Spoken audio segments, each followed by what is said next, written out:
안녕하십니까. 거꾸로 투자하는 쇼킹 부동산입니다. 3일절에 부동산 시장에 큰 이슈가 터졌습니다. 두 곳의 미분양 단지에서 완판이 동시에 나온 것이죠. 부동산 시장에 이거보다 중요한 소식은 없습니다. 이런 상황에서 무주택자는 어떻게 해야 될지 말씀을 드리고요. 둔촌주공 무순위 접수까지도 좀 간략하게 소식을 전해드리겠습니다. 영상 시청 전에 구독 부탁드리고요. 오늘 내용 정말로 중요합니다. 3일절 부동산 시장에 중요한 소식이 전해졌습니다. 바로 철산자이 더 헤리티지가 2주 만에 선착순 분양에서 완판이 된 것이죠.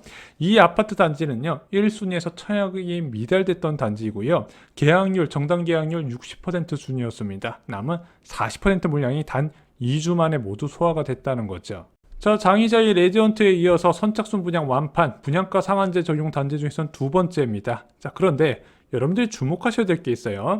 장희자이 레디언트는요, 2023년 1월 26일부터 선착순 분양을 시작했거든요. 그리고 선착순 분양 종료가 2월 19일이었습니다. 약 24일 정도 소요가 됐는데 철산자이는 단 14일 만에 완판이 됐다는 거죠.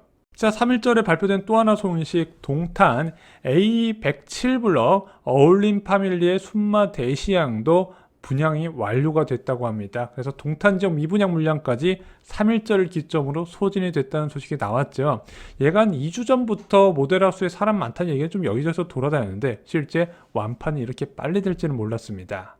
자, 두 가지 의미로 해석할 수가 있습니다. 먼저 미계약 물량의 소진 시간이 줄어들고 있다는 거, 그리고 외곽 지역 신도시도 완판이 빠르게 이루어지고 있다는 거, 전체적으로 분양권 투자 수요가 많이 늘어나고 있거나, 왜냐면은 만약에 무주택자가 지원을 했을 거면 정당 계약에서 계약이 체결됐거나 아니면은 무순위 접수에서도 완판이 됐을 거거든요. 근데 선착순 분양에서 완판이 됐잖아요. 이거는 투자자가 산 겁니다. 그래서 분양권 투자 수요가 생각보다 빠르게 늘어나고 있다, 이것으로 해석이 되는 거죠. 자, 예전 영상에서 강조드렸던 거, 수도권 지역의 분양가 상한제 적용 아파트 중에서 미계약, 미분양이 나는 단지들이 꽤 많이 있었죠. 자, 이 아파트 단지의 미분양, 미계약 물량 소진을 체크할 필요가 있다. 그래서 미계약 물량이 줄어드는지가 부동산 시장의 이제 바로미터 역할을 하게 되는데, 이미 장희자이 레디언트하고 철산자이 더 헤리티지가 완판이 됐고요.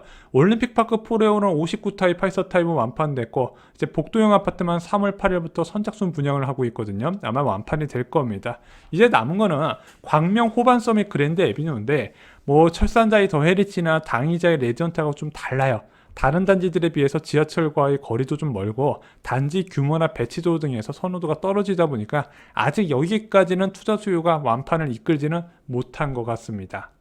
이것은 대표적인 부동산 시장 회복 신호입니다. 만약 미분양 물량이 장기간 남아있다면 인근 부동산은 상승할 수가 없어요. 그 지역 무슨 아파트 미분양 났지, 부동산 시장 참여자가 다 알아요. 매도할 때도 굉장히 애먹는단 말입니다. 그런데 투자자가 유입되면서 미분양 물량이 빠른 소진이 일어났네? 이거 소문 나잖아요?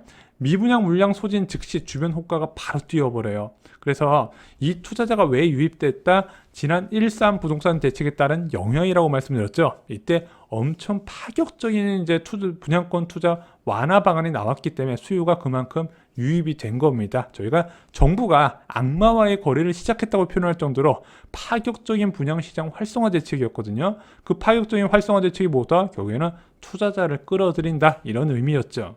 자, 무주택자 입장에서는 이해가 안 되는 거예요. 저거 왜 사지? 왜 투자자들이 선착순 분양까지 가면서 층도 안 좋고 동호수도 안 좋은 거 굳이 살려고 할까? 게다가 분양가면 주변 시세보다 더 싸야지, 주변에 더 싼 금매 많이 있는 것 같은데, 게다가 미국에서 금리도 더 올린다고 하잖아. 근데 왜 사는 것일까요?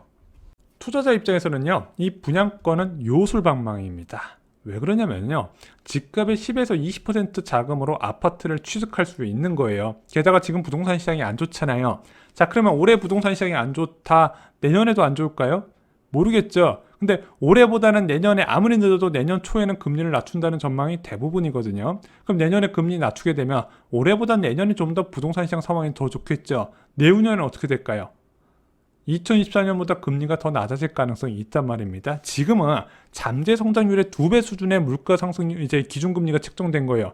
낮아지는 만큼 수요는 늘어나다 보니까 지금보다 앞으로 부동산 시장에 대한 전망이 더 기대가 크다면 이 분양권에 투자를 한다는 거죠. 근데 일반 갭 투자하려고 그러면은 지금 주택 자금의 절반 이상을 현금을 보유해야 되는데 분양권은 10에서 20%만 보유하면 된다는 거죠. 게다가 취득세에도 잔금까지 없어요. 그래서 분양권만 사고 팔면은 거래 비용이 낮다는 말입니다. 게다가 양도세 중과도 적용이 안 돼요. 다주택자도 분양권 사고 팔면서 시세 차익을 극대화할 수 있고요. 한 세당 두 채까지도 취득이 가능한 장점이 있습니다. 중도금 대출이 그만큼 좀 이제 다른 대출 규제에 비해서 좀 많이 느슨해요. 그래서 전세금이 낮아서 지금 투자하기 어려운 환경에 최고의 대안이 되는 게 이 분양권 투자라는 겁니다. 그래서 이번에 새로 주택 구입한 들 중에서 저희 멤버십 가입하시고 추가로 분양권 알아보신 분들 진짜 많아요.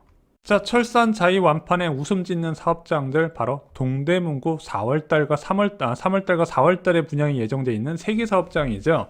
자, 이게 어떤 의미냐? 철산자이나 장이자이는요, 전용 84제곱미터 분양가가 10억 가까이 호가하는 아파트 단지입니다. 자, 그러면은 10억 정도 되는 분양가에 시장 수요가 나타나네. 우리도 그 정도 받아도 되겠구나 판단할 수가 있다는 거죠. 그리고 하반기에 강남 상구에서 쏟아지는 재건축 사업장 분양도요, 자신감을 얻게 될 겁니다. 그래서 이들 사업장은 어떤 식으로 분양가를 측정한다? 지자체가 허용하는 최대한도로 높일 것이고요. 옵션 비용이나 확장비도 가능한 가장 높게 받아야 해서 이익 극대화를 추구하게 될 겁니다. 자, 기가 막힌 타이밍에 둔촌주공 입주자 모집 공고가 나왔습니다. 무순위 청약 입주자 모집 공고예요. 그래서 29 타입 2세대, 그리고 39 타입 638세대, 49 타입 259세대거든요. 생각보다 49 타입 정당 계약률이 높았습니다. 그래서 이번에 공급의 메인은 638세대가 공급되는 39 타입으로 보여집니다. 자, 분양 가격은요, 이제 기존 공고와 동일합니다. 그래서 29 타입은요, 5억 4천 플러스 옵션 가격, 39 타입은 7억 1천 플러스 옵션 가격, 49 타입은 8억 8천 플러스 옵션 가격이 됩니다. 계약금은 20%예요. 이제 둔촌주공이 분양할 때만 하더라도 이런 분양가 투자 수요를 유입을 기대하지 않았기 때문에 계약금은 20%를 책정했었는데, 요즘 분양하는 아파트 단지들은 분양권 투자 수요 감안해서 계약금을 10%를 책정합니다. 자, 제가 볼 때는요, 49 타입 경쟁률 굉장히 높을 거예요. 이거 노리시는 분들이 꽤 많이 계시더라고요. 39 타입에서 49 타입이 무리가 되실 것 같은 분들은 39 타입에서 기회를 잡으셔도 될 것 같습니다. 자, 무순위 접수 일자는 단 하루입니다. 다주택자 가능하고요. 전국에서 청약이 가능한 첫 번째 무순위 접수 단지가 됐습니다. 그래서 원래는 이제 비규제 지역은 무순위 접수를 청약홈에서 하거나 또는 이제 자체적인 접수를 할 수 있는데, 그냥 둔촌주공은 청약홈을 이용하기로 한 것 같습니다. 아무래도 자신감이 있다는 거죠. 깜깜이 분양 안 해도 되겠다. 근데 여러분들 주의하실 게 있어요. 청약 접수일이 단 하루잖아요. 근데 청약 접수 마감이요, 자정까지가 아닌 5시 30분까지입니다. 그래서 퇴근하고 접수해야지 하면 접수가 안 돼요. 그래서 아침에 미리 접수하신 것을 추천드립니다. 그동안 미뤘던 분양들이 이제 본격적으로 시작이 됩니다. 시장 수요가 회복된 것을 캐치를 한 거예요.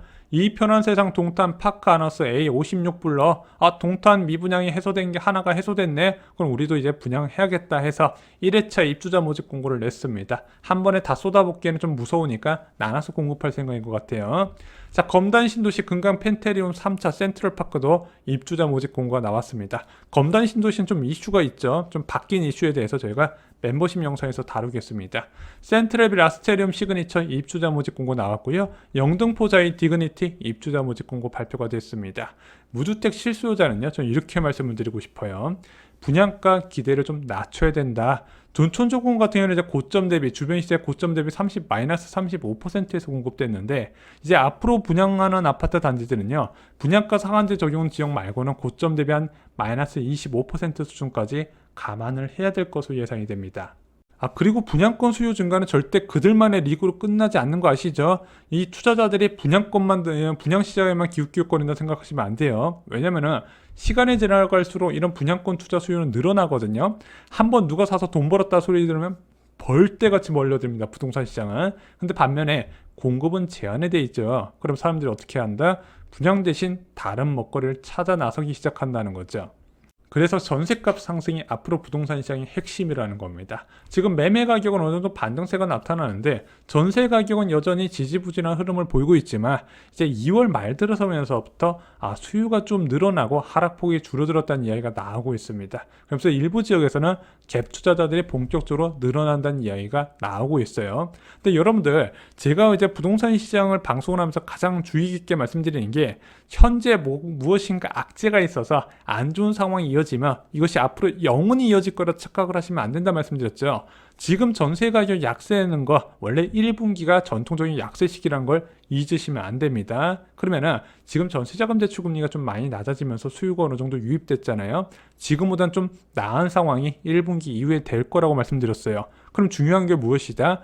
전세값이 상승하면 분양권을 투자를 했던 수요가 갭 투자로 전환돼서 들어온다는 거죠. 그래서 지금 같은 부동산 시장 상황에서 여전히 추가 하락을 경고하는 분들이 많이 계시지만 저는 이렇게 생각을 합니다. 금리가 극단적으로 다시 오르지 않는 이상 추가 하락을 기대하기는 어렵다는 거예요. 지금 일부 아파트 단지에서는 실소자들은 좀 주춤해요. 왜? 호가가 많이 올라가서 이렇게 단기간에 올라가는 10% 올라간 호가에서 내가 사야 되나 말아야 되나 이렇게 생각을 하는데 나중에 누가 살 수가 있어요. 누가? 갭 투자자가 살 수 있다는 거죠. 자, 무주택자와 투자자를 위한 알짜 분양권 정보는요, 저희가 쇼킹부동산 멤버십에서 계속해서 다루고 있습니다. 워낙 중요한 내용이라서 주 3회 영상 중에서 분양권의 비중을 많이 두고 있습니다. 자, 이 분양권마다 무주택자하고 투자자가 보는 관점이 달라요. 각각 입장에서 좋은 분양권 기회를 추천드리고 있습니다. 지금 좋은 분양 많이 나오고 있죠. 올해 상반기 그리고 내년 올해 하반기까지 그 기회 쇼킹부동산 멤버십으로 꼭 잡으시기 바랍니다. 이상으로 영상 마치겠습니다. 좋아요, 구독, 공유 꼭 부탁드립니다. 감사합니다.